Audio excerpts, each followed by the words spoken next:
It is February 3rd, 2026, and this is the City of Iowa City work session.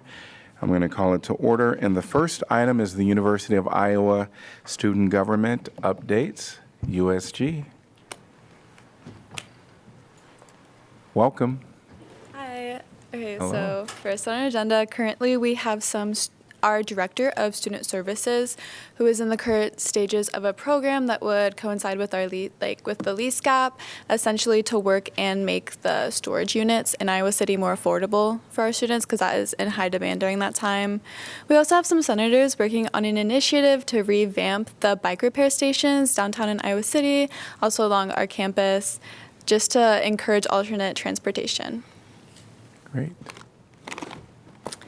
Yeah, and then also some bigger announcements. We've got Dance Marathon happening this weekend. I'm sure you guys all know what Dance Marathon is, but it's a fundraiser we do every year, specifically for childhood cancer. And we will have some USG representatives because we do give a big donation to them every year. I can't remember off the top of my head how much it is, but it's a couple $1,000s. And then also Town Hall. Our Town Hall is next week. I apologize again for the late notice. We had some scheduling issues on our side. But we have given all of our senators a cheat sheet and presentation like we did last year. So hopefully they'll come with some really good informed questions for you all. And we look forward to it. So thank you. Great, thank you. All right. We're going to move on to item number 2, clarification of agenda items.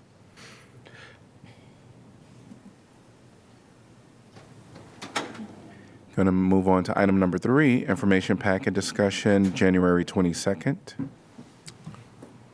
Just like to say thanks for the Housing Authority strategic plan, which represents a ton of work and is really helpful to sort of put a lot of the work session topics into one document. So thank you for your work on that.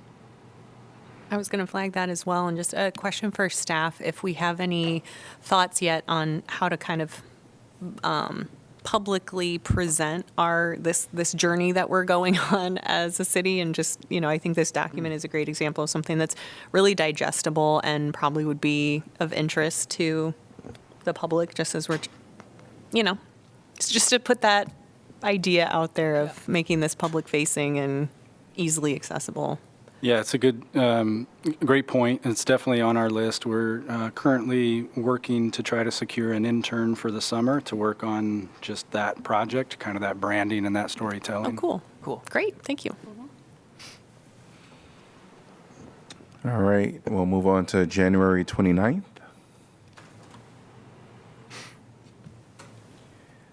Some of that will probably come up in our next agenda item. All right, we'll move on to item number 4, fiscal year 2027 budget discussion. And I'll turn it over to our city manager just to kind of get us started. Yeah, just a quick introduction. So on page 61 of your information packet on the 29th there's a memo from Kirk Lehman, Assistant City Manager, that just tried to encapsulate your conversation at the end of our Saturday budget meeting on January 24th. It sounded like most of your follow-up budget discussions, if not all, we're going to focus on local option sales tax and the staff's recommendations on how to expend those dollars. So we've listed the topics that were mentioned at that work session that you'd like to follow up on. We're happy to provide some support for that discussion if it would be helpful.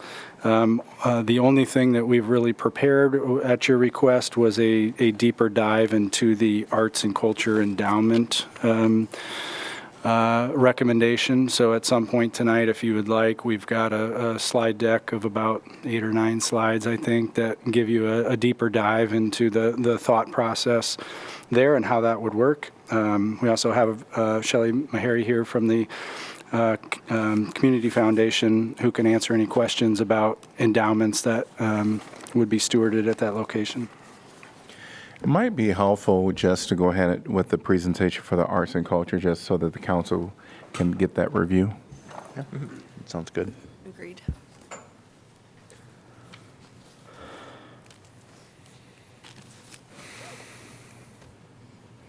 Okay, I didn't fall. I feel better. Rachel Kilberg-Varley put this together. She's our Economic Development Director, as you know, and is really the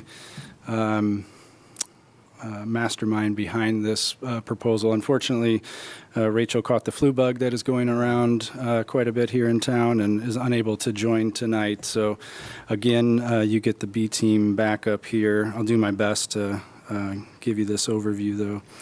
So with our arts and culture funding, remember we're talking about the partnership piece of the lost recommendation, and really want to talk about some of the reasons that led to this recommendation. What are those driving factors?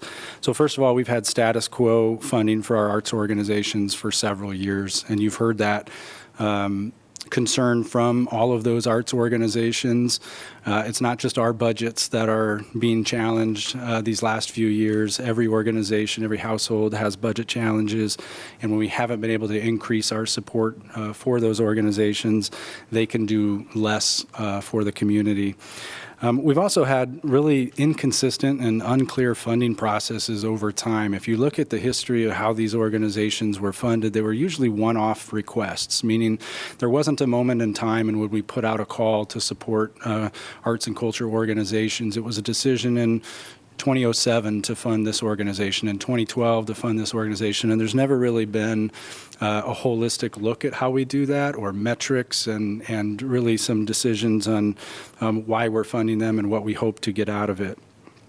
And then the last piece is we've seen over the last couple of years just a really encouraging effort amongst the arts community to work together. And we're seeing more of that from fundraising together, like the Strength and Grow Evolve, to doing things like Free Week, which is upon us again. So we see a real opportunity to kind of leverage that spirit of collaboration through a shared endowment strategy. These are the goals that we shared with you last time. So we hope that what LOST will be able to unlock is increasing those long stagnant operating supports that we've been able to provide and allow those organizations to continue to meet demands from the community. We want to facilitate and encourage that collaboration, right? We know that that's a hard thing to sustain, so how can we play a role in encouraging the long-term collaboration? We all know that there's pressure in the general fund. That's been a lot of our talk about budgets the last few years, and this strategy aims to remove those arts organizations out of the general fund so they're no longer competing with those core services, and they have a more stable funding source that can continue to grow despite whatever challenges we may have in that general fund. And then to partner with the Community Foundation to leverage the city funding and create opportunities for potentially the community to participate in a shared investment in the arts. So that's what's driving behind here. I'm going to show you this screen a couple of times. So first, I just want to kind of point out the three-pronged investment strategy here, and then the three funding sources that are involved, and then we'll circle back to each of these. But from a support standpoint, what we envision is being able to fund that organizations directly. That's that middle column in the green box there, the organizational operations support. We hope to fund that endowment. And then on the left side is that Arts Alliance. And the caveat or the asterisk I need to put with the Arts Alliance is there's still some decisions being made on whether an Arts Alliance is needed and what that may look like. So we don't want to focus too much on whether it's the Arts Alliance or not. If there's a decision not to pursue an Arts Alliance, those dollars can be shifted over into the organizational support or the endowment and still get us to where we want to be.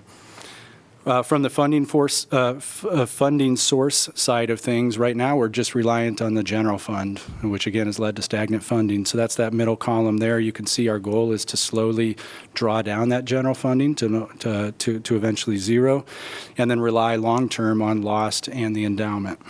Did I understand you correctly that if the Arts Alliance doesn't come into fruition, that we would still utilize this financing opportunity through the Community Foundation? That's correct. Okay. Yes. Yeah.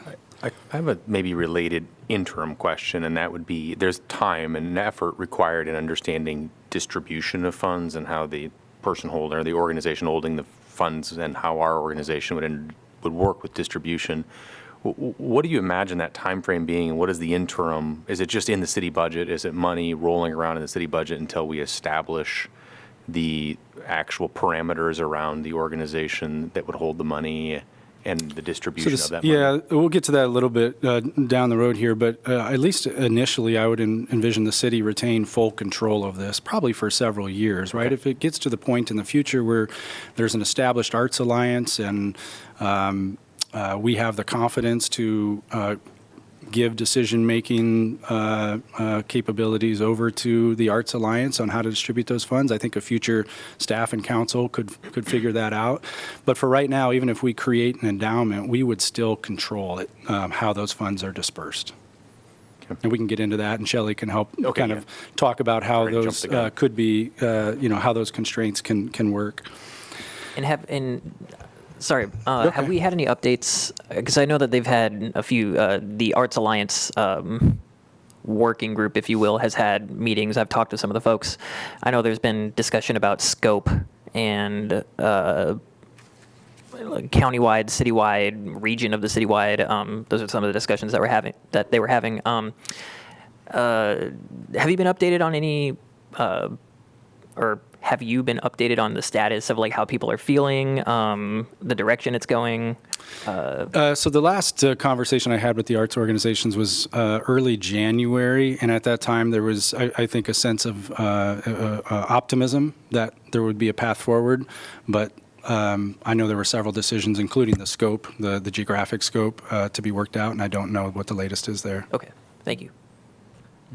I think, too, being on the UNESCO board, that the sense of optimism, I think that's a fair characterization of looking at this, because that, has been an organization that has been stagnant, and the director has actually reduced, basically done a self-imposed furlough to reduce his salary in exchange for days off, and so just to keep the budget active and keep that organization flowing. And of course, as we know, UNESCO, because it's a UN-related thing, is under a variety of different attacks. So, I haven't had a chance. I haven't had that meeting since this actually more details came out. But yes, that I would just support to what the city manager was saying about a sense of optimism with this plan. So. Cool. So just to dive a little bit deeper into how we envision this, and this is all subject to change, right? Just like a lot of these lost recommendations, I expect you'll get some public input on it, and over time we may have to evolve this strategy. But as we're thinking about it right now, year one is really an initial 10% bump for those arts organizations that we've historically funded, and we would seed the endowment at that point, and we would potentially seed that Arts Alliance. In year two, that's when we would step back. We would provide additional direct support for those organizations, but we take a holistic look at how we're funding those. And so there may be a process in which we're establishing metrics that are agreed upon with you all, with those arts organizations, so that we can have some sort of sense that those dollars are being distributed fairly amongst the organizations. And that's when we would probably recommend that we bring in PS1 as one of those kind of core arts organizations that are working together right now. PS1 has asked for a couple years now to be included, and we've not pursued that. We would see that happening in year two under a more holistic review of our distributions. And that 3 through 6 period, years 3 through 6, that's when we're growing. That's when that endowment's growing. The Alliance perhaps is getting its feet under it, and we're really focused on achieving that long-term goal of financial independence from the general fund. And then year 6 is our projections for when we think we can transition from the general fund, and when that draw on that endowment can start to be envisioned and take the place. We also think we can reduce some of those lost dollars. And I'll walk you through a little bit of that here with this same slide deck or same table that you saw before. So the first thing in these green boxes, you can see when we are providing the organizations more direct support. So we go from where we're at now, which is $249,000, and we would initially do a 10% increase and then follow that up with another 15% increase. So we're looking at a 25% increase in direct contributions over those first 2 years of Lost. And then we project it would remain stable until that fiscal year 32 to 33, it would jump again. We see an opportunity to jump it again there. Again, depending on where the Arts Alliance goes, these numbers may shift a little bit. The next piece I would point out is on the other side, the funding source side. We just, again, flag that, that 32, 33 column there. And that shows you where the general fund would no longer be supporting those arts organizations. Also where our lost contribution can be brought back down. So we go from $500,000 to $350,000. And that means the city council at that time would be able to redeploy those lost funds to other community needs. And how we can do that is because that endowment that we've been investing in for those first 6 years starts to pay off as we draw off that endowment. The last piece I would note is that there is some flexibility here. So on that funding source side, which would be on the right side of the screen, you can see that between lost and the endowment draw at 4%, we would project about $480,000 to be available. And on the left-hand side, we're only projecting those $430,000 worth of expenses. So that gives some flexibility, right? We could not draw as much down off the endowment at that time. We could add more direct organizational support. We could do any number of things based on the information we have at that time. This is the endowment model, so you can see those lost contributions on the left-hand side. Those are those annual contributions from the city. Again, we would envision this to be a fund that anybody in the community could contribute to, so hopefully some people would be compelled to invest holistically in the arts for our community, and those numbers would just grow larger. We've anticipated a 7% return, which I think is very conservative based on the impressive track record at the Community Foundation. And then we've calculated what that spending draw may look like if we're at 4% with the administrative fee as well. And you can just kind of see how that builds over time. And even when we start to draw down, how that can still slowly build if we're not pulling more than that 4%. Is there any precedent for there being endowments like this for arts programs that we've looked into in like other cities and stuff like that? And if so, I'm wondering what the precedent of convincing large arts organizations, like I know PS1 a couple years back got a pretty large grant from the Andy Warhol organization. I guess maybe I'm just thinking that we have grant writers like county does. Like, have we thought about reaching out to some of those organizations, and is that something that's been done, like grants being put into an endowment like this for the arts? I would imagine so. It might, Shelley may have more knowledge of that. I would think I think we're in a little bit of a rare position in which we're using general fund dollars to invest in the arts. I don't think a lot of communities prioritize investment in the arts like this community has done for a long time. Oftentimes you do see community endowments, but they're not necessarily backed by city funding. So I don't think the concept of a community endowment for the arts would be rare at all.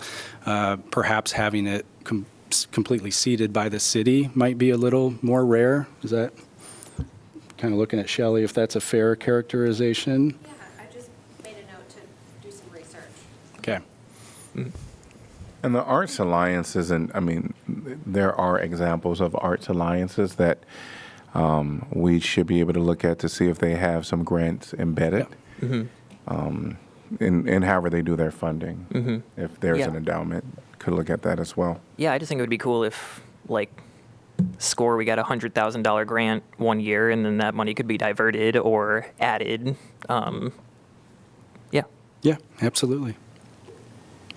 This slide just kind of reiterates those goals and some of the principles. And I really want to stress, like, we're at a moment in time when there's good collaboration. That's not always the case, and that's not just arts organizations, right? That's nonprofits, that's government agencies. So I think we're at an opportunity where we can do this now.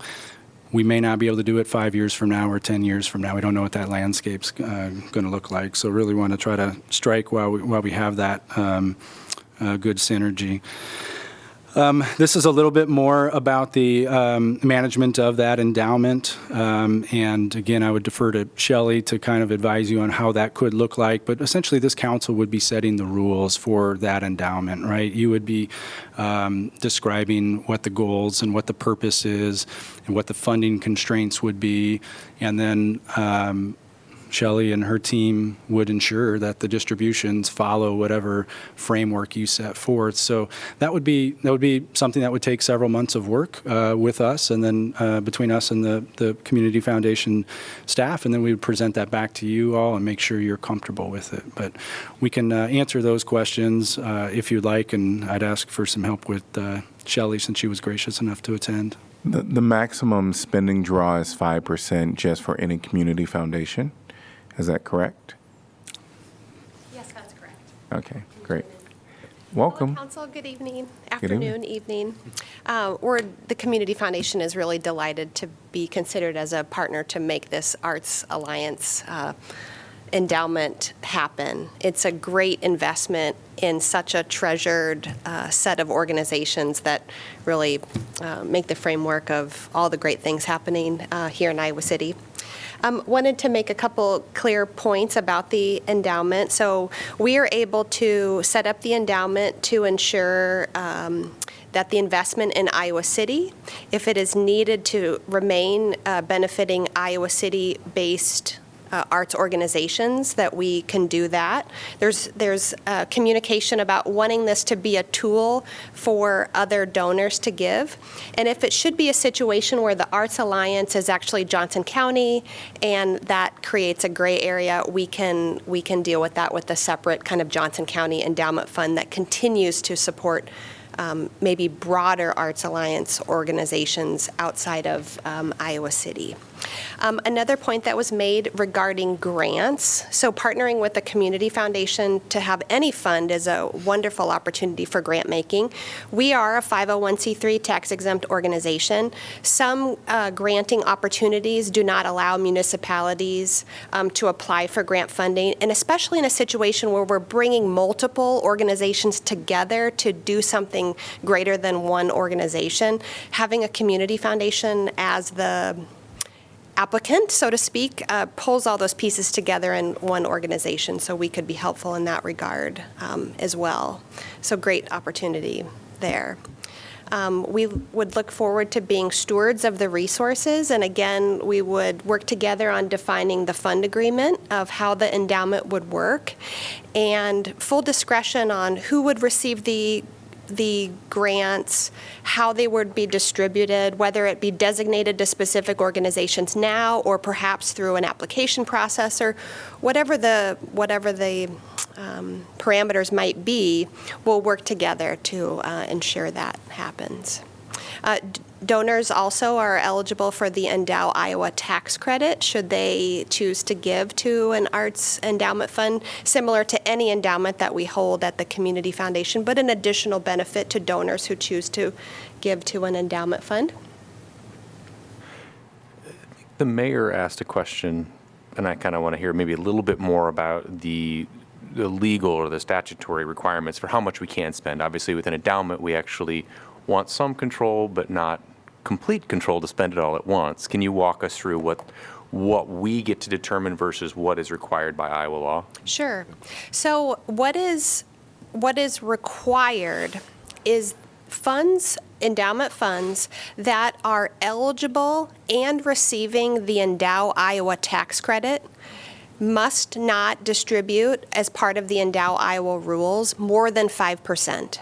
And so that's what we've adopted at the Community Foundation as a standard for all of our funds, is to not grant more than 5% out. So if we would want this to be Endow Iowa eligible, we would want to follow those requirements. Now, as far as grant making, more than that, technically you could, but the idea is to preserve principal, grow the fund, make grants, and have it continue to grow over time. Okay. Thanks. Right, bigger principal, that means that 5% becomes a larger Yes, number. the investment from the city, the lost dollars kind of become the principal, it grows, and then the 5% spending out of that. Oh, when there have been endowments made like this in the past, I think you were saying that it would ultimately be our decision, the final strategy for that endowment. I guess when I've talked to try to get some different folks in the arts and culture community, talking to them about this. A couple times it came up, well, like, yes, the idea of investing upfront and then getting returns later and it not being out of the general fund is awesome, and it's a regenerative fund.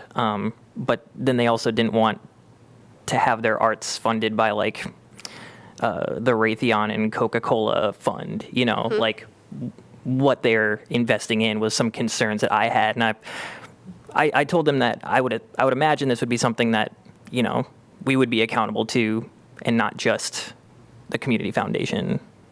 Would that be fair to say that we have oversight? So you'd have the opportunity to provide our finance committee with some guidance, and we would need to figure out what investment vehicles we would use for that. We do have a socially conscious fund that we do have available at the community foundation. We just have to look at what the council's recommendations for investment that you'd like to see have happen. Ultimately, at the end of the day, the Community Foundation's Board of Directors, vis-a-vis the Finance Committee, sets the parameters for what we can invest in. But I'm sure we can review. Yeah, that was just something that proposals. was brought up to me a couple times when I tried to talk with folks about this. Sure. I think I have the same question like, Councilor Wyline. Is this going to be like, for example, we say Art like Alliance, and is it like many of them in the community? Is this like in a given year, every organization will get some kind of funding, or this is also going to be like through application? Some people might get, some people might not. I'll let you defer. So staff's intention is to continue to focus on the organizations that we've funded historically and bring in PS1 in that second year. So as we see it right now, we would fund those same organizations with this endowment. We wouldn't envision a competitive application, but that is possible. Should the council want to go a different route and invite competitive applications, whether that's annually or every 5 or every 10 years, however you might want to do it, or a future council might want to do it, I think we could accommodate that. But staff's views right now is we've been funding identified organizations historically for many years. We're trying to continue to fund those same organizations plus one, and we don't envision it expanding beyond that. Yeah, that's what I thought. The goal is just to make those organizations sustainable and like to ensure that they receive funding every year. Yeah. And for the thousands of people watching at home, this is part of our economic development efforts of the city, because these are the things that, in addition to enriching our culture here locally, also bring in a lot of tourism dollars, which helps with the lost funding, because that brings in more money that's spent here. And so I always see this kind of expenditure, as well as all the good things it just sort of inherently has. It's also like watering the garden. So. Yeah. Related to Councilor Wyline's question, do you currently have any endowments that have ESGs or sustainable funds that you manage? We just have the socially conscious fund available for any donor that has an interest. We actually have one particular fund that came to us that had that interest. Okay. Otherwise, our investment portfolios are all managed locally by 4 local financial institutions. The Finance Committee directs the investment policy, and then that's given over to the investment managers to choose their own portfolio. Okay. And the reason I ask is because I was curious if, through your experience, if the drawdown is different. If maybe we shouldn't expect a 5 or a 4% drawdown if we choose different investment vehicles. Our data shows the return is not as great, but it's also it's a choice we have to make, but I also don't want to look at a chart that's not true to what we think we're going to have. Right. It's not as favorable as the standard portfolio that we have used, but it's also not an apples to apples comparison too. Yeah. So. Okay. Just on the point, Jeff, of the organizations who would be included, I agree that having that like sustainable operational funding that we've provided in the past makes a lot of sense. I also know from serving on EDC that there wasn't necessarily any, roadmap to how we got there. So I would ask us to consider, something evaluative as we nail down who all is involved. I mean, I think even just, my exposure to these different organizations and experience and engaging with them in the community, I think PS1 does great work, and why do they have to wait? Just as an example, right? So I would appreciate if we could consider some rhyme or reason for what we're including and how organizations might seek to be included in the future. I think a lot about all the very agonizing conversations we've had in the aid to agencies and who's legacy and who's not, and how do you prove that and what does that mean? I don't want to create a complicated structure, and Agree. I know there hasn't been a lot of intention behind which organizations and how much per year in relation to each other, which I think having everything, sort of in this alliance or funding them out of the endowment might, that maybe we should do that. And I think, was that part of the second year 2 plan that you presented with us? Yeah, we were recommending we do that in year 2, and part of it is just because of the amount of work that's going to go into getting the endowment set up correctly, knowing that the Arts Alliance is going to be in its infancy if they pursue that. We just thought that second year might be a better time to pursue that.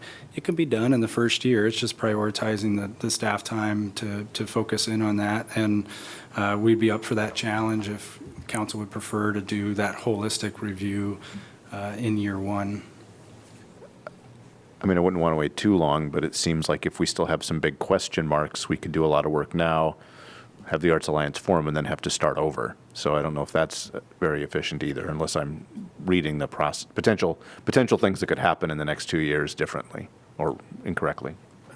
I know this is a little bit Rachel's lane, but has the Arts Alliance consultant report been fully returned? And so we don't really know the recommended shape of that organization even yet? No, you can. Okay. The consultant met with the orgs invited to participate in the potential forming of the Arts Alliance just on Friday. I feel like I'm stepping too close to the microphone. No, you're good. Got final feedback from committee. I was there, Rachel was there, and we're getting very close. I have to say, I'm just so proud of all of the arts organizations. They're really standing together, shoulder to shoulder, putting down silos and really collectively wanting to uplift all the work that's happening.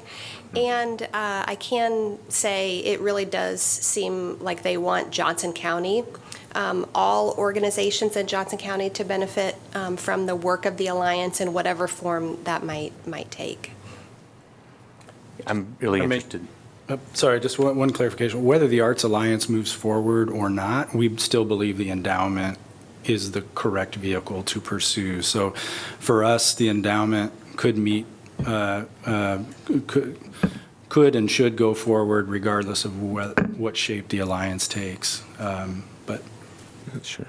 One of the things I appreciate about that plan is it does give, we look down 5, 6, 8 years down the path, it gives some of our arts funding, makes it, I don't want to jinx anything by calling it bulletproof, but it does make it a lot more stable. And that's one of the things, too, that I've heard from some of the UNESCO and other folks that are interested in this.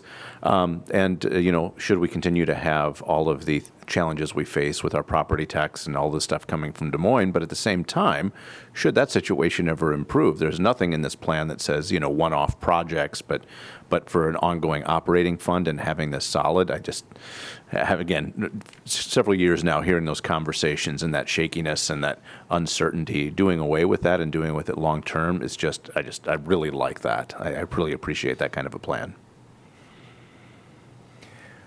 All right. Well, thank you all. Thank you. All right. So we have maybe a few more things that we need to touch on. Before we leave off the Arts Alliance, is there anything council kind of want to wrap up with that for now? It sounds like the proposal is by the staff is to go the endowment route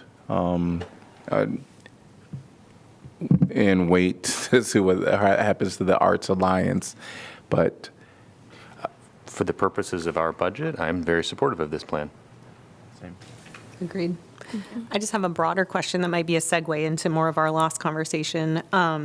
Is there, just internally, Jeff, are there conversations around like using the endowment vehicle for any other kinds of granting that the city does? Or is there a reason that we're, picking this? Are we like piloting it? What have you been thinking? I would say in the back of staff's mind, there's a pilot element to this. You could imagine if it's successful that it could go to any number of other types of support. You mentioned aid to agencies, which could be worthy of consideration. We think about even public art funding, different from the arts organizations, but how we fund public art, that's a general fund expenditure. That could be an endowment. So we felt like this was the best place to start. Again, trying to capitalize on the collaboration and the Arts Alliance discussions. But yeah, I think if it's successful, future staff and councils could look at taking some of those lost dollars and doing the same thing for other purposes. And at least at this stage, I think that'd be pretty wise. Yeah, I was thinking that too. I just wanted to say before we move on that I'm really, really happy that Public Space One is getting on this funding train. I think they've done so much good work for so long. I used to be on the board, so the board of Public Space One, so I used to, I would see how it really, sometimes, especially with them expanding and doing all the good work they do in the community, like work that I think a lot of the community doesn't see, how some of those financial conversations, I feel like I'm just happy that it'll be a little bit less of a hard conversation each year when they do budgeting. So I'm just really happy about that. Thank you. all right. So if we looked at the memo that we received from our assistant city manager, there are, just recapping, about 4 topics, shall we say, that we wanted to continue discussions on. I think number 1 is going to be take a lot of discussion on that one potentially, but that is recommendations by the staff with some metrics related to affordable housing. And there was an attachment, or is an attachment, number 2, that is in our information packet. And then we somewhat had conversations surrounding number 2, the human rights grant. We didn't touch base on that. But other than that, we did the kind of the community partnerships. Actually, Mayor, if I may, I have a question that is a clarifying question, because we've talked about it outside of session, just as an overview. So I just want some clarity on the childcare piece, which is in the community partnerships. And then it might be something to carry forward a little bit, but it is not on this summary. So I just wanted to see if Absolutely. at some point I would just want to get some clarity on the specific line item. And again, I'm just listing all the things right now so that council can think about with our remaining time, which is just a little less than an hour, to touch some of these topics. And so community partnerships is absolutely one of those. Child care is in there. Human rights grant is another one that we would like to, another topic that we can talk about. And then when it comes down to item number 3, which is just the state mandated property tax relief, and the number 4, the public infrastructure and facilities. So those are kind of the things that we still wanted to circle back to. And if you want to start with number 2, community partners, I think that we can certainly start wherever council wants to. Sure. We're going to cover them all, so. So actually, I'm just going to take the mic for the moment. I just wanted clarification because I don't remember the details. On the slide for community partnerships, there is for FY27, $75,000 for the Child Care Wage Enhancement Program. And then in FY28, it is $100,000. Remind me, is that to keep the payout for the childcare workers at $2? No, in fact, I 27? think it would be difficult to be able to maintain that $2 stretch. It depends a lot on who else is supporting this. If there's great private sector response, if other public sector entities contribute, then that may be possible. But the 75 and the 100,000 probably would not be able to maintain the $2 wage enhancement alone. There may have to be some program constrictions or some lowered enhancement amounts, $1.50 or $1 instead of $2. This is going to need some more conversation with those partners that are really running this program. So the county's doing that now. There's some discussions about shifting that to United Way, and if that transition takes place, I think the whole program would be evaluated. I think the 75,000 up to 100,000 in year 2 would be a very significant contribution, perhaps the biggest contribution that anybody locally may be making, but I couldn't tell you that it would maintain that $2 unless there's additional outside funding supplementing that. And if I remember right, you had also mentioned that at the end of 2 years, again, so much of this depends on private partnerships, that the program might cease. I think with our contribution, yes. it would. I think yes. I think there's some questions about how it can be maintained. I think the public sector is going to have to invest in this for it to be sustained. We only show 2 years here. It's not that because we see it as a 2-year investment. When you make this type of investment, you're really kind of committing long term, unless the program's not delivering the results that are satisfactory. What we tried to show between fiscal year and 27 and 28, when that investment goes up, it's because that initial fiscal year, we're not expending all of the expected revenues that we get. You see the $525,000 at the end of fiscal year 27 there. That's a little bit of conservative budgeting, not knowing what that sales tax revenue is going to look like. And also, we're hoping to use that fund balance to seed that capital reserve that we talked about in the budget work session. When you get to year 2, we don't feel the need to budget that conservatively. We'll think we'll have a much better feel on what those revenues are, and we do feel that we could bump that up to 100. And you'll see that in a number of them where they get a bump in year 2. And has there? Sorry, go ahead. Just specifically on the wage enhancement, when we first started that fund and that program, I know we talked about asking for contributions from private partners to be like on a per employee basis and setting some number. Is that reflected at all in this 75,000? Okay. No, I don't know that really took hold in the community. Yeah. So this number is what staff felt was needed to make a meaningful contribution that can keep a program going. It was not intended to be the sole provider for that entire fund. If you go much lower than this, I think there's more risk that this thing falls apart. And if you go much higher, I think then the pressure on everybody else to contribute to a community-wide objective starts to dissipate. So we tried to find that magic number. It could be that in discussions with those folks that are directly working on this program, they may encourage or advise you to shift those numbers around a little bit more. But from where we sit as staff today, this was the best number that we could target. I think there's a lot of moving parts when it comes down to child care. There's some legislation being discussed right now relating to it. Of course, it would be great to know what community partners have committed in the past, just to get a refresher on that, and who might be signaling that they're going to continue to contribute. But I guess for us, what would be helpful to this council? Do we want kind of a memo relating to this, a little more specific as to what, who has contributed, what things are at play right now?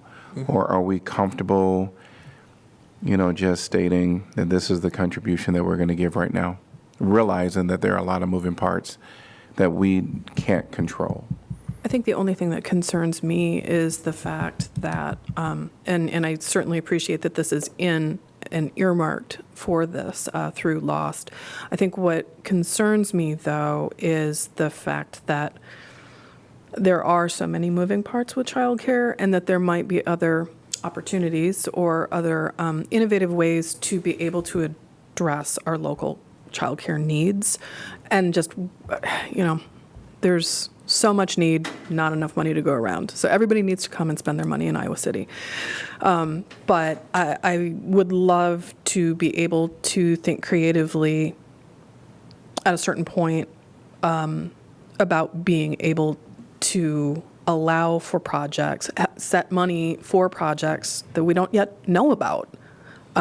Whether it's specifically within childcare or others. Right now, I'm focusing on childcare just because it's top of mind. But as we move forward in talking about the ways that we'll allot Lost, I think that one of the things that I liked so much was that there are these placeholders, both or projections about let's build up some reserves for specific things where it's absolutely needed for the capital reserve, for the build partnership.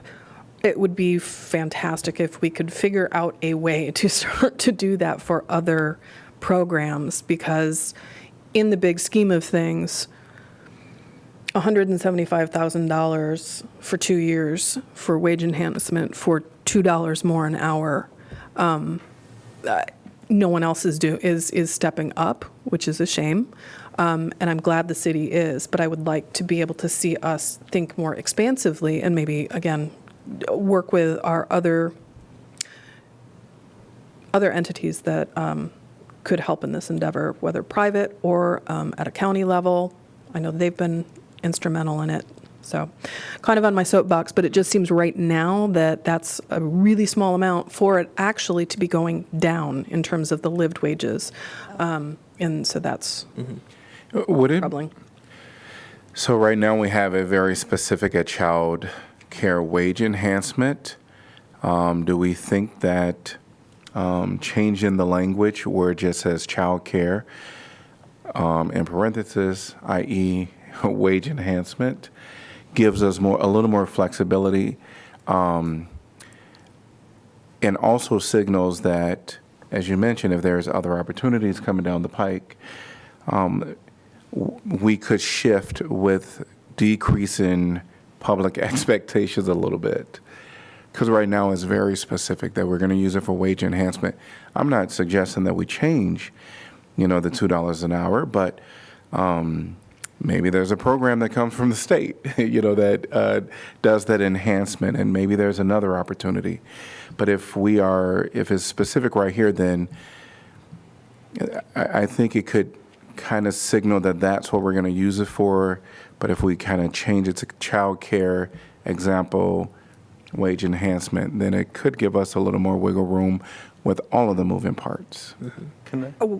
I have kind of a foundational question about the program, so without debate. When we were talking about the Arts Alliance, I know in the back of my mind, and probably in some of the back of your minds, we were thinking, as a city funding this, and the reason I was thinking about that is because it's a regional effort and wanting to see that our Iowa City dollars get spent on Iowa City things. It's my understanding the Child Wage Enhancement Program was a regional effort. Is it diminishing to being just an Iowa City funded effort, yet we're funding a regional priority?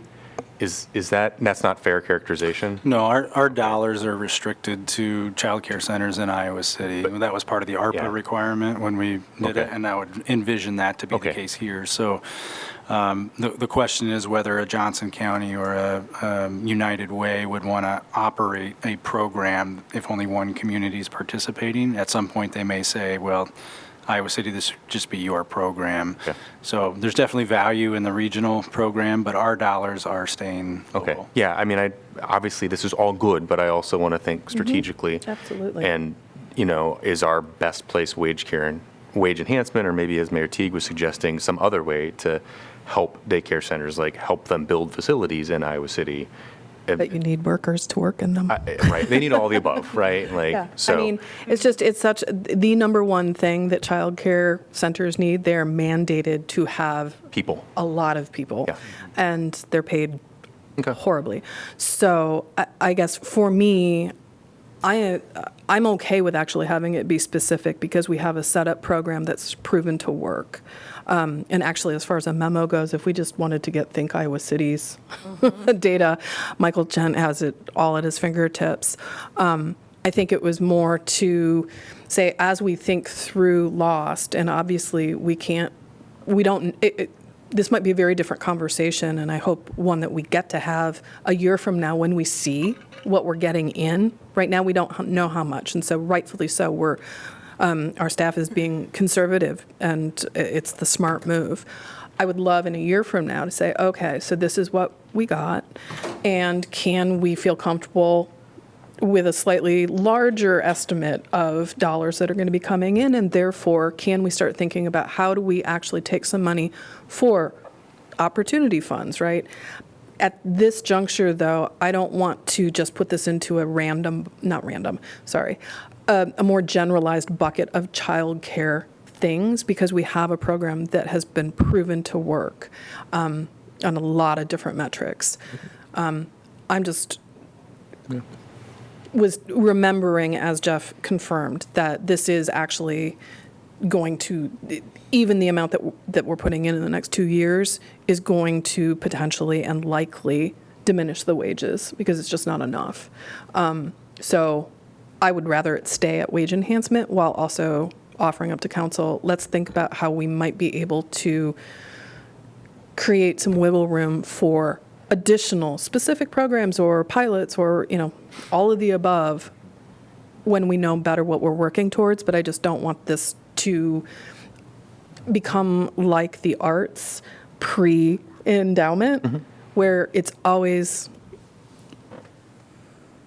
given the need, it's always a pittance that we're getting. So that's my soapbox, and I'll say it again later. No, I really appreciate that. And if there's maybe one thing that I admittedly might naively think that the state legislator might have some shred of humanity about, it's childcare.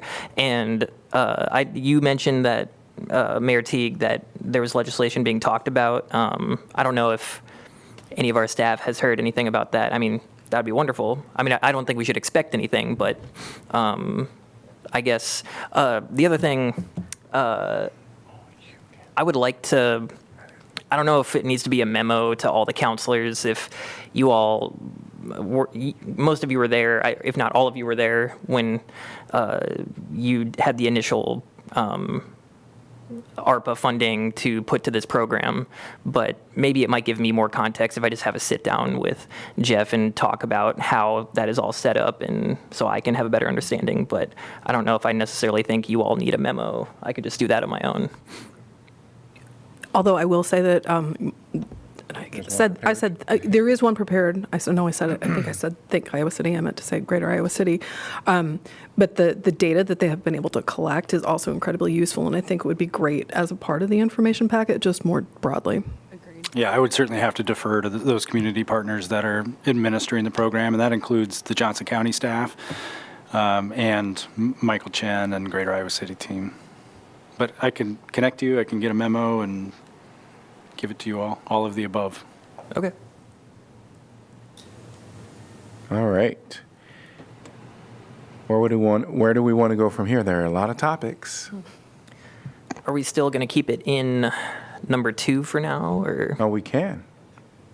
Just want to clarify one thing to council. You're probably feeling a little bit of pressure to kind of sign off on this. For the budget purposes, outside of what is replacing general fund dollars, you have time to perfect this post-budget adoption. So let's take the child care wage enhancement piece, and you layer in the UI Labor Center pre-apprenticeship program, and you layer in the capital reserve dollars. Those are 3 examples of things that aren't replacing general fund dollars. They're new programs. The budget is going to have all of these expenditures outlined, so you're going to have the authority to expend these dollars. But if you decide to move them around and these numbers want to shift a little bit, or even if you want to change and say, you know what, the capital reserve was a good idea, but let's not pursue that in year one, and you want to switch that, you'll have the ability to do that post-budget adoption. So I just don't want you to feel the pressure that you have to solve all of these complex issues and funding decisions right now. There is that slide that we shared with you on what's replacing general fund dollars. If you want to make those changes, we'd like you to do that before the budget adoption, because we've got to get the budget authority back in the general fund unless you want to drop those programs. Thank you for that reminder. A follow-up on that, Jeff. For when we're looking at the budget document for those items that are general fund relief, I guess I kind of expected something in the revenue portion to say like local option sales tax is this chunk, and because it says like transfer from general fund in the revenue section within a given department. I didn't know if the general fund relief, like that's in addition to what's currently shown in the revenue section, right? Like that, it's not reflected in our budget book, I guess is what I'm saying. Right. So for almost all of the things, it was removed out of the general fund completely. So it's planned to be expended out of the lost fund. So it's not in the general fund budget at all, other than the GRIP piece, because it was going to be too complicated with repayments. So that is the only piece that is still like the expenditures are physically in the general fund. So what I'm getting at is like for different departments, like whether it's NDS or whatever it is, like knowing that the revenue that we expect that is expended in the lost expenditure part of the budget, right? But the revenue that is supporting a department isn't shown in the revenue, like the lost revenue isn't shown separately. Right, because the lost revenue is also in the lost fund.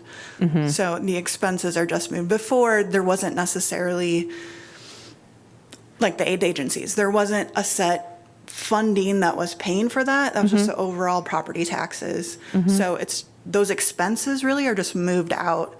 That the revenue is still all there to be used for all of the other things, which in this case is, mostly going to wage and benefit increases throughout the general fund. So maybe my question, which I can follow up separately if other people don't care, is sort of for each of these general fund relief, where would they have been in terms of the departments, right? Like that part I'm having a hard time reconciling.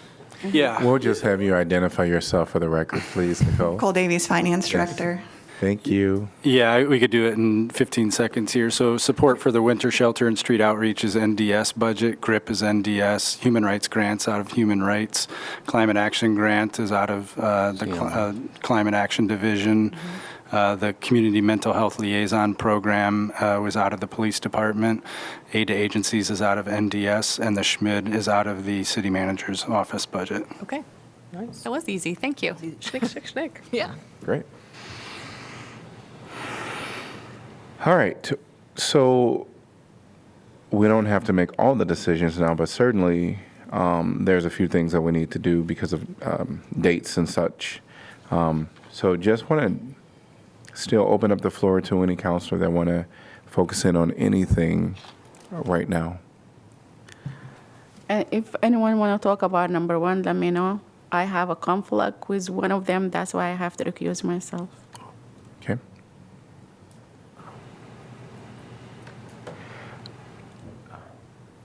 I don't care which topic we take on, Mayor, just. Dive in. We got to get to all of them eventually. Sure. Is there anything else? Is there anything that anyone is feeling that is time sensitive, just for our dates of when we have to approve certain things along the budget cycle? I was hoping we could reopen the conversation about the levy reduction. So I know it's proposed as a 20-cent reduction in the debt service levy, and this is somewhat a question about the potential anticipated legislation relating to property tax reform, but just a very, very general, like, am I thinking about this right question? If they're going to cap our future revenue, we think is the most likely. Is that kind of? Property tax revenue. So growth. If we reduce the levy and it can only grow a certain amount, right? Like, it doesn't seem like this would be the year that we would want to reduce it, because then we can't, like, our growth in the future will be set at that reduced level. Am I thinking about that wrong? That's what I was trying to say last meeting, but I think Oh, you just said okay. it correctly instead of me. Well, Nicole's shaking her head anyway, so please enlighten us. So Nicole Davies, Finance Director. It doesn't quite work like that. And from that, and again, we've got 3 pieces of legislation. Yeah. We don't know exactly what the end result is going to be. It's going to cap the growth, but it's probably going to do that by reducing the levy. So from what I saw from what they proposed last year, our levies are probably never going to be stagnant, right? I think we're going to see our levies just kind of bounce around. It doesn't impact the debt service levy, so we're not, right, that's what we're dropping, so it's not like we're going to be capped there. More than likely, our other levies are going to get pushed down, and we probably will increase the debt service levy to try and balance that out. But you're just not ever going to see, I don't think, if any of this legislation passes, I don't think you're ever going to see it. It's going to be really hard to compare what the levy was to what the levy is going to. All right. And there's never a limit on the debt service levy. There's just like how much debt can we carry that informs that. As of now. That's correct. As of now. Thank you. So sorry, I probably have another question for you, Nicole. Are we, with these new property tax reform bills, are we also still obligated to get our general levy tax rate down to 810? I mean, that doesn't change, right? We still have to. I do think that piece was going away in some of these. Okay, we just don't know. But that's the current environment. So if reform stalls out this year, we still have to get it to 810. And it could be forced below 810 before we get to that fiscal year 29. And it's 29, fiscal year 29 is the Yeah, it's 810. 2 more years, right? 2 more. Okay. Yeah. And that is not the general property tax amount. That is just the property tax element, not debt levy. Just general. Just general. Yeah. Okay. Is the 810. Yeah, there's multiple levies that equal to our total rate. So, and the different legislations cap, different ones and treat them a little bit differently. So, for example, the growth cap affects transit levy. It affects the general fund levy, but it doesn't affect the debt service levy. So we just kind of have to see where that shakes out.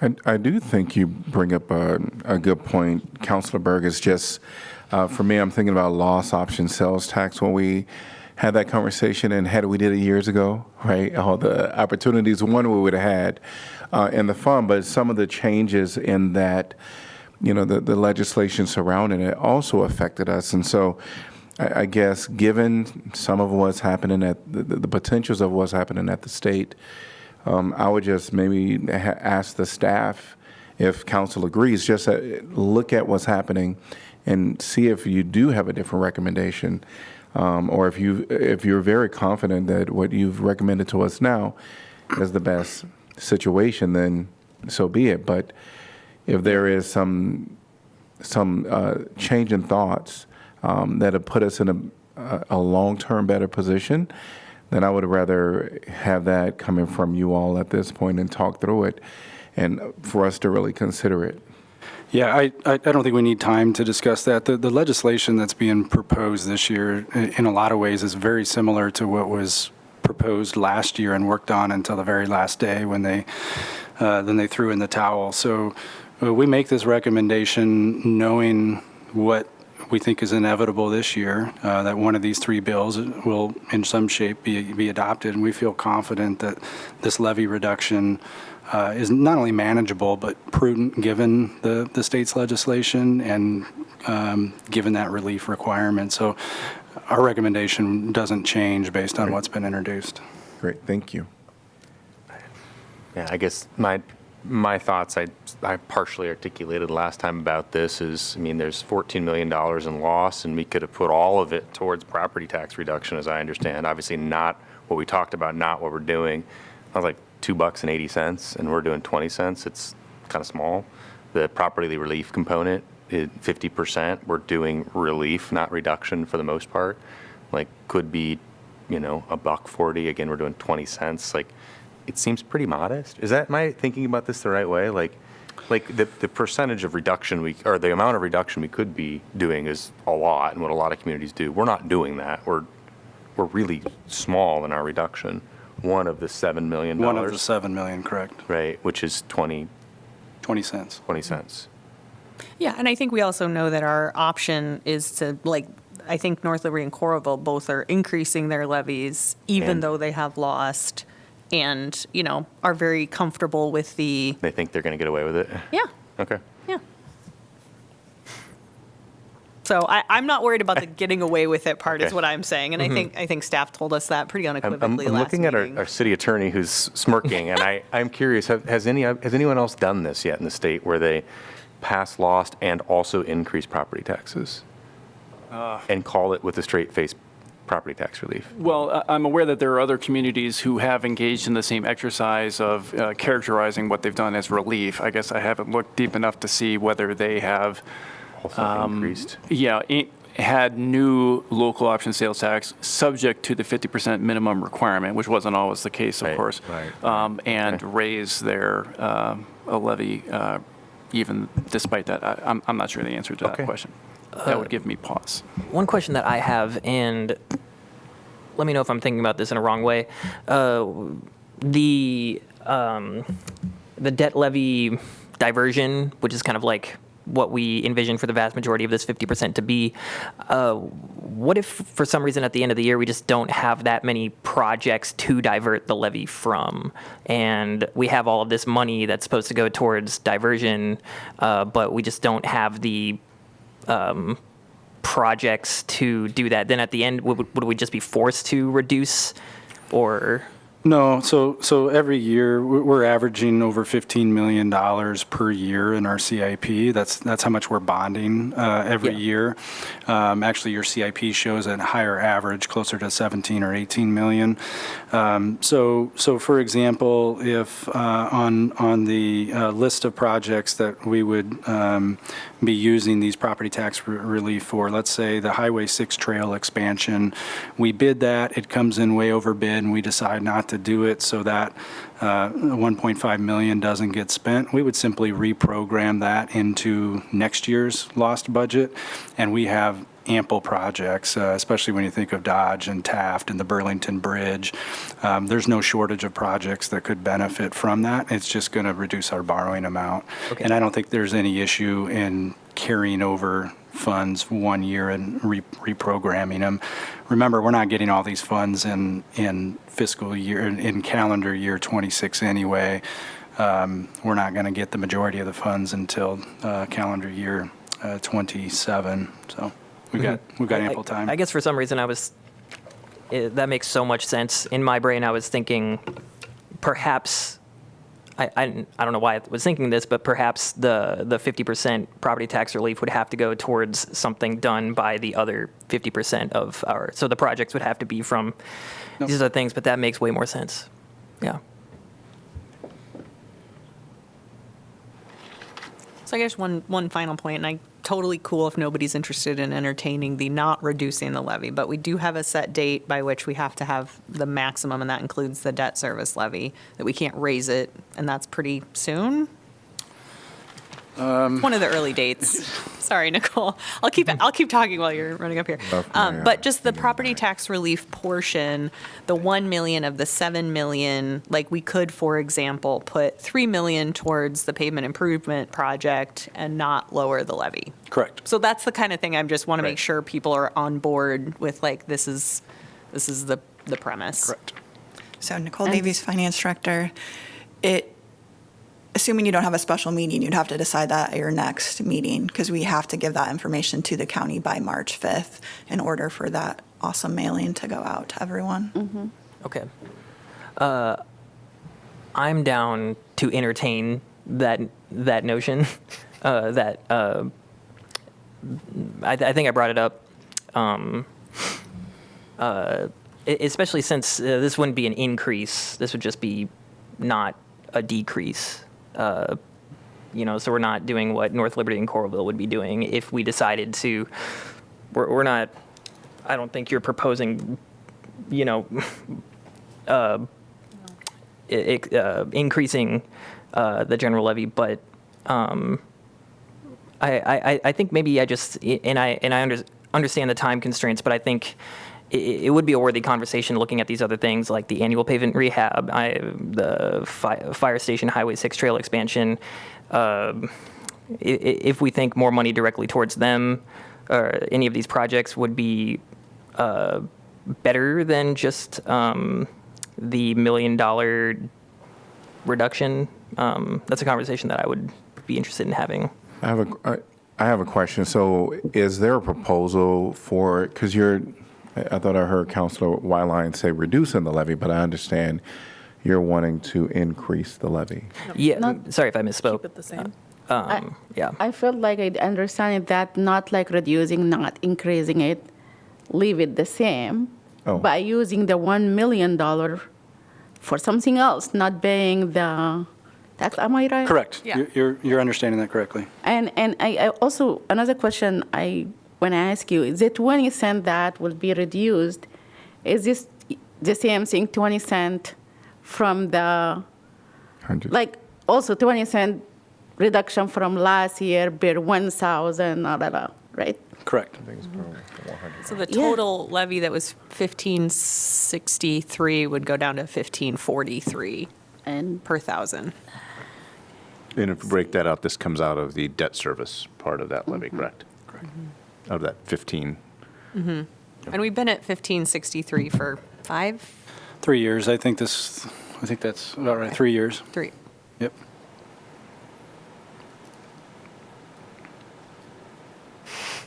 I mean, I want to build buildings and roads and do things. I, in my heart, feel like the right thing to do is some small token of property tax reduction. It's just the smallest amount that has been recommended by staff. So in my judgment, I think the budget that's been proposed to us makes sense. But I see 3 heads that are like, no, I want something different. So I'll just like to hear what the other counselors think. I suppose maybe it would be helpful if we can imagine any other project, any projects listed here on the lost recommendations, if we could get options in front of us or hypotheticals, like instead of doing this, this $1 million or this $500,000 or this $250,000 could go to these things. I think that would be a great way to make an educated decision other than $1 million extra towards vibes. And I definitely would want staff's recommendation. so, I mean, I'm interested in having that conversation. I understand that it needs to be a quicker conversation that isn't waiting until April, but yeah. Yeah. So I think if the state has this property tax relief 50% requirement, certainly all the things that are being proposed are allowable within that. Certainly we can take away the property tax rate reduction, and this is specific to property owners.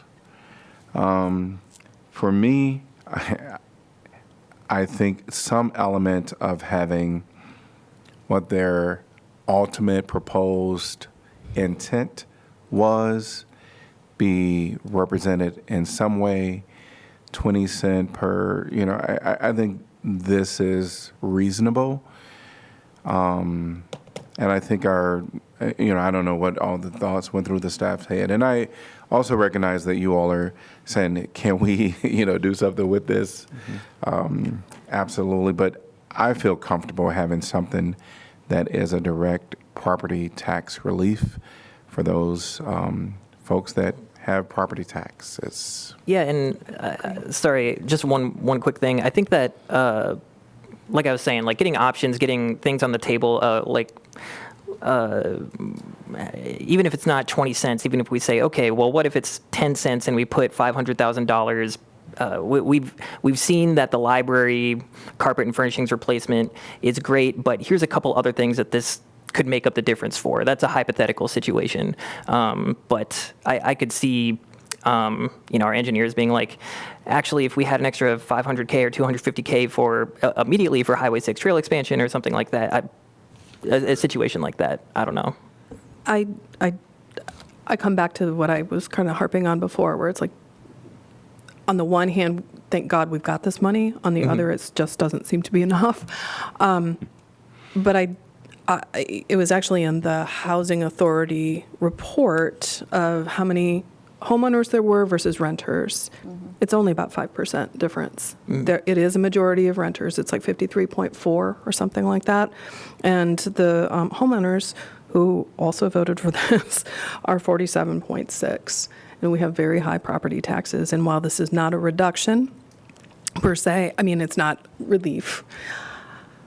It's not a check Thank you. back. Right, it's not a check back. I feel like this is proportional in terms of saying we're trying as a city to help better the city as a whole. Among them, 47.6 people, or sorry, 47.6% are homeowners, and some portion of those voted on this.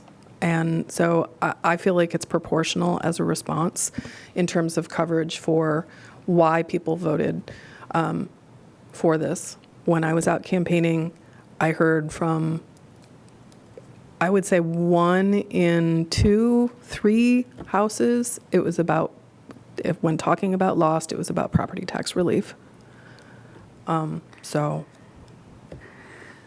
I think like to your point, 47, that means 53% are the renter, are the people who really hit hard by this loss. And I think if we sure that reducing the property tax will reduce the rent, we will do it, definitely. But I don't see that happening. 20-cent reduction will make them also reduce. But we can use that money for something that we need to do that will be benefit for everyone, the 47% and the 53% too. I think there's I think there's some truth to that, but I also kind of Mayor Pro Tem Alter kind of touched on this too, like just many of those doorstep conversations last year, last summer and last fall. This came up a lot, and so there were a fair number of people. Some people were like, yeah, let's spend on all these kinds of things. But there were a fair number of people, especially people who are on fixed incomes for various things, are homeowners but are struggling to stay in their homes, which is a part of the affordable housing piece. They were interested in this, the idea of property tax relief, right? And well, actually, I didn't come across really anybody that said, oh, we need a refund check or anything like that. But as describing the various benefits of lost and what this 50% property tax relief was, at least when I was talking about it with people, one of the points of the conversation was, okay, so if we borrow less, this means that we will have to charge less on the bill to pay back that amount of borrowing. And so to that idea of proportionality, so I would, the fact that this is a fairly small proportion of the overall pie does give something back. And honestly, this, because housing values, the values of our homes keep going up, it's not like it's actually going to be the dollar. The check is probably, everybody's going to be surprised because they're probably still going to write a bigger check year over year. It just won't be as much of an increase, which is kind of how those conversations I had, but also in some of the conversations, some of the lost supporters, when asking people to vote for it and getting property owners who maybe don't have the same, completely aligned with 100% with our sets of values, but are willing to still support this, knowing that we were going to be using a lot of this money for all of the 50% of the various things, the affordable housing, the community partnerships. But there's a chunk of the population that was really more into this other 50%, this property tax relief. And so I find myself I think if it would have been a much bigger number, I probably would have I'd probably agree with the hesitation on this. But again, the proportionality of this, I think, is in the ballpark of where I would be comfortable, because it is, like I said, for me, it's proportional to kind of what we should be looking at. So I actually don't have a problem with this, but I would if it was bigger than this. Is it possible to have a reserve for the property tax relief, or it has to be named? What do you mean? I don't even know what a reserve would look like. I think we'd be treading in uncharted waters if you wanted to create some reserve in this area. I would suggest that on the relief side of things, that's the capital project side, not the levy reduction, that you intend to spend all of those dollars within a year of taking those in. And that's why we've suggested projects that are queued up and ready to go. I wouldn't suggest keeping a reserve. Okay. In this particular 50% category. The other ones, absolutely. Sure. Go right ahead. Oh. Say what you want to say. Oh. I mean, so I hear everybody's point of view, and I agree that they're all true. And I guess for me, is there something specific that folks are thinking? Because if this is being proposed, yes, 500,000 can go somewhere else, or 750,000 could be what is the property tax rate reduction at 15 cents. I guess my question is there something specific that was hoped for? Yeah, I guess maybe it, and I don't know, Jeff, how these conversations would go, or if there's been a lot like conversations like this in regards to these named projects that we have. If we talk to the folks directly involved in these and ask if we can get an idea of what more upfront help would look like, and just get a report back options. If they say actually $250,000 would really put us across the line in this particular endeavor and make it really a lot easier for us to do this, then I think we would be having a better conversation. I mean, we heard there's no shortage of projects. I would say it's more. Yeah, I would Honestly. say a lot of those, there's no shortage of projects. You're correct. You can look at the unfunded list on the CIP and see dozens and dozens of projects, but they're not queued up and ready to go. And that's the tricky thing with this. These dollars should be spent within the year of receiving them. So in terms of what staff would recommend, if you didn't want to reduce the levy, I'd look at the CIP, the current year CIP, and we would probably just reduce borrowing and shift it over to lost. I don't think we would add anything else. Perhaps what Councilor Burgess said about adding $1 million to the annual pavement rehab. We don't bond for that pavement rehab. That's road use tax. We could do that. We're already doubling that budget. We spend $2 million a year. This would take us to $4 million, so you could go from 2 to 5. But otherwise, we're just probably going to replace borrowing with lost dollars. Okay. I mean, I would be okay with just kind of between now and next meeting, having discussions, looking through the CIP, if anything catches our eye of something just wow, this could really use some more immediately, and then making a decision next meeting. I don't know. I think. I just have a question. Every year we anticipate the 50%, whatever from loss will be increased. This year, next year, maybe we have more money. That's what it is, right? Correct. What about if we reduce it this year 10 cents. 10 cents, I mean, Yeah. which is a $500,000, and see next year, how we're gonna increase and how much you wanna, because we have to do the same thing next year, maybe reducing it, and we can just build gradually. Each time we have more money, we go more. I don't know. I guess I would ask in the same way that Councilor Burgess said last meeting, would we be willing to raise it, that we would have to be willing to raise it? Would we be willing to decrease it to keep that, right? I mean, you were saying 10 cents now this year, 10 cents next year. Would the council's will actually be to do that? You know what, it's fine. People aren't banging on our doors. They're complaining, but they're not banging on our doors to right? I guess I just wonder about, it's the inverse of the same conversation that we've been having about, would the council have the will to say, yes, you know what, actually, to look at property tax relief, will we now say, yes, we should lower it another 10 cents? Yeah, Would we? I mean, I guess that's my question. And I mean it as a I got rhetorical. your point. I just mean like this year we are testing everything, and I think one of the goals is to lower it. And if we lower it like by 10 cents this year, and next year, like things if we need to lower it, sometime maybe we don't need to lower it by anything because a crisis happened or we need the money for something else. And the voter will understand that, the resident will understand that.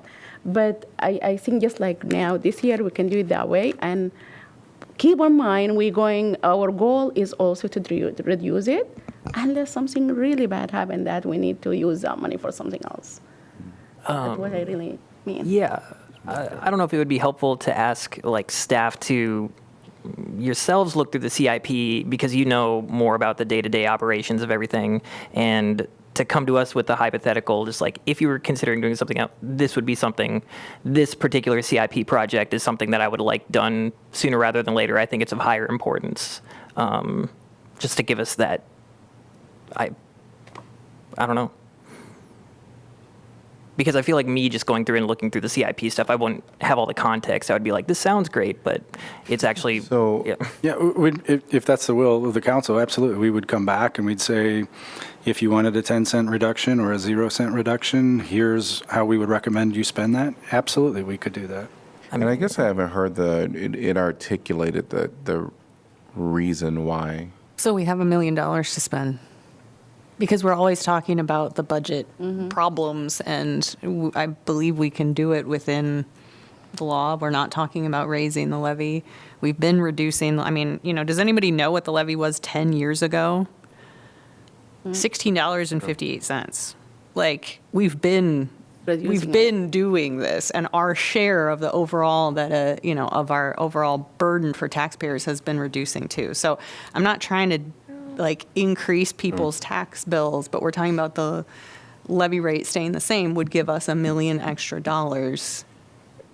And I think great point, but also this went to the voters, right? Sure. Oh, yeah, absolutely. we know And I that- really, just today, I learned that, like I said, I think Coralville and North Liberty both are raising their levies. So, that's what made me think about it. And that's why I think this is our first conversation in a work session since the presentations, right? So, knowing that we have this deadline, I just wanted to make sure we actually vet that and, just say, do we really want to have this $1 million go that direction instead of to us? Yeah. Do you know, I hadn't seen that, thank you for sharing that. Do you know, was that increase coming from their debt levy or some other, or was it the stuff you read? I not know that their finely transit grained? levy is going to go up. I don't know if other people know what.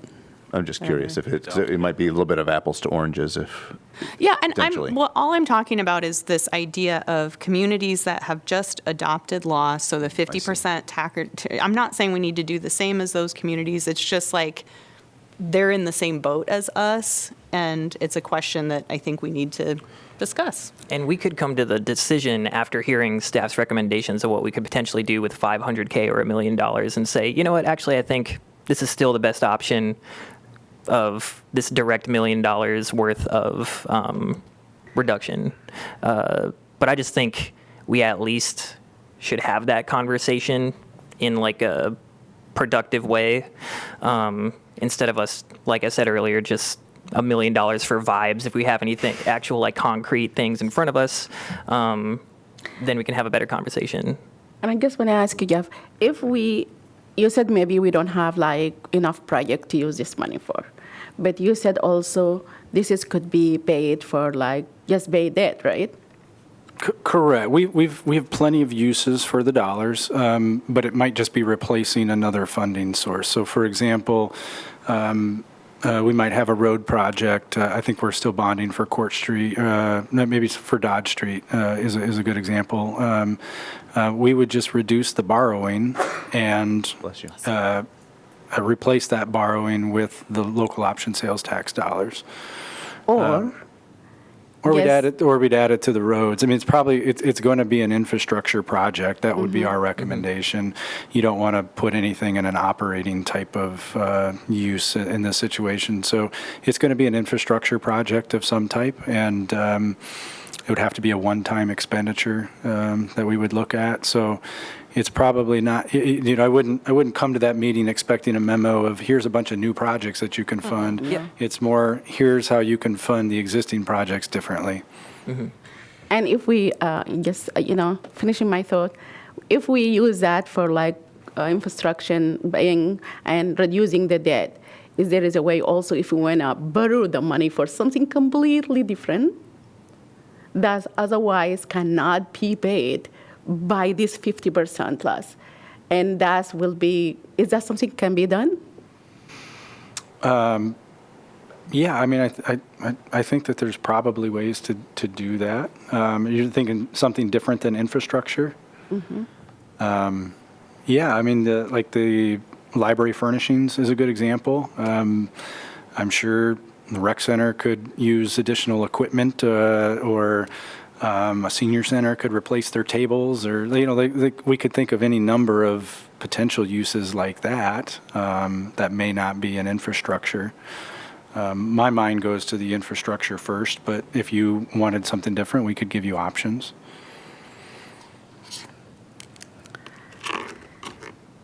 I think for me, I would like to, because the project isn't really the question. The question is it the will of this council to change this property tax rate reduction? And I think in the 4 minutes that we have left, it might be helpful just to lay that, make a determination as to where we want to be. I mean, there are some great points being made all over the place. At least for me, I go back to we said we were going to, have loss, and of course there's 50% property tax relief, which if a layperson heard that, they're thinking, wow, I got 50% off. There's going to be a reduction in my tax that I'll kind of feel. And at this moment, even at the 20 cent, it is a reduction, but it is not significant per person. I guess my ask isn't us to make that decision right now. My ask is to get options, suggestions with if we went that route of not doing this direct. There's a number. There'll be a number of things that they can come back with, at least for me. So the question is, do we want to go down? I think that's the question for me. I don't know what other people are Real thinking. clarification, for the next meeting, we don't necessarily have to answer maybe the question that Councilor Weiline is, we just have to say what our levy rate is going to, our maximum potential levy rate, right? That's kind of what we have to decide for the next That's our meeting. fundamental question for Right, next our time. fundamental. And that gets mailed to the voters, or to all the this is your addresses. levy So we rate. submit that to the county. The county has a legal requirement to put mailings out to everybody with that tax rate. For the April 7th meeting. But we wouldn't necessarily have to say, say we cut it in half, this 500,000 will go here, or this, if we get rid of this at all, we don't You have. can lower the tax rate after that. You can tell the community 1563 is our maximum, and then in a subsequent meeting say, well, we've decided to go down to 1543. You can't go the other way. Whatever you tell the community is your ceiling. Thank you, Jeff. That's Thank what I you. was trying to make the point as far as the mayor's question of timing. Yeah. I'm okay with having a conversation at a future date about, and having staff come to us with some options, or giving them time to how this money, if we decide to go that route, would be best used. And then we can make that decision when we come to it. I don't know. Okay. All right. So again, next meeting, we will have a portion. I don't know if we'll have the entire time really dedicated to our budget discussion. There are still things on our pending list that we have to tend to, but I guess the question is for staff, next meeting, if, let's say the council wanted to go down by 500,000, do we have to identify a project? Because the next meeting, which is the 5th of March. I think what we need from you tonight is direction on how to prepare the action item for the maximum levy. Do you want that at the staff recommended 1543, or would you like us to put that at the, what's been thrown out here is not incorporating that 20 cents to leave it flexible for you so that you can make that decision down the road? So it's really, what do you want to advertise to the public as your maximum rate? By next meeting, or you need us to leave this meeting? Well, we're going to have to prepare that action. Right. Does that come in? It's not a resolution. We just need that informal direction. Okay, so we would just need informal direction from you at your next meeting on what you want that to be. So we don't have to prepare anything. I take that back. I'm sorry. So you can handle this discussion any way you want. You could finish it now and close it, or if you could have staff prepare a memo on some options and carry it on to your next work session. That's complete. Either one is okay with us. The latter sounds good to me, but I don't know how everybody else is feeling. I'm just one guy. Yeah, I can agree to the latter, and we'll go with the latter, and we will. What was the latter? I'm sorry. That we're going to have the conversation about back. options Sure. and then make a determination At the to next meeting. guide Okay, just wanted to staff. make sure I Okay. knew what I was agreeing to. Before we adjourn, I have one, I think, very short question. Okay. Item 4 on the discussion is funds allocated to public infrastructure and facilities. I really don't know what debate we were having on that particular issue. My recollection, and it could have been foggy at that point in the afternoon, was that you wanted to discuss whether to incorporate a facilities master plan Okay. using those funds or not. Okay, and we'll come back to that. All right. We're going to save council updates, boards, commissions, and committees at the end of our formal meeting. At this time, I'm going to adjourn this meeting and see you back here at 6 p.m. Thank you. Thank you. Thank you.